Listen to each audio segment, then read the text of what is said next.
অঞ্জুর সম্পর্কে অনেক ঘটনা এখানেও ঘটছে। আমাদের ওই যে সদাগরের পরিচালক কি পরিচালক ওই ভাইয়ের সাথে তার বিয়েও হয়েছিল, সেটাও ছাড়াছাড়ি হয়েছে। তার তো স্ক্যান্ডাল ছিল, তো স্ক্যান্ডালের কারণে অ্যাকচুয়ালি যায়নি। স্ক্যান্ডালের পরেই তো আমরা বেদনা যোজনা করলাম, এরপরে তো আর ওরকম কোনো স্ক্যান্ডাল তারা হয়নি, ব্যস্ততাই মধ্যেই দিন কাটাইছে।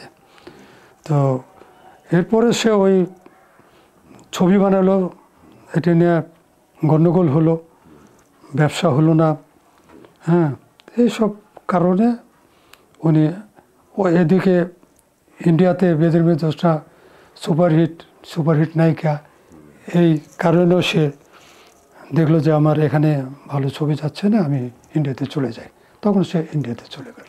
এর পরবর্তীতে যখন আসছিল বাংলাদেশ কিছুদিন আগে বা কয়েক বছর হ্যাঁ, আগে, হ্যাঁ। আপনার সঙ্গে কি দেখা হয়েছিল? আমার সঙ্গে দেখা হয়েছিল, কিন্তু ভালো কথা হয়নি। কারণ ওর সাথে আমি যখন নসিবন করি ইন্ডিয়াতে, তখন আমি ওকে দাওয়াত করছিলাম আসার জন্য মহরতের দিন।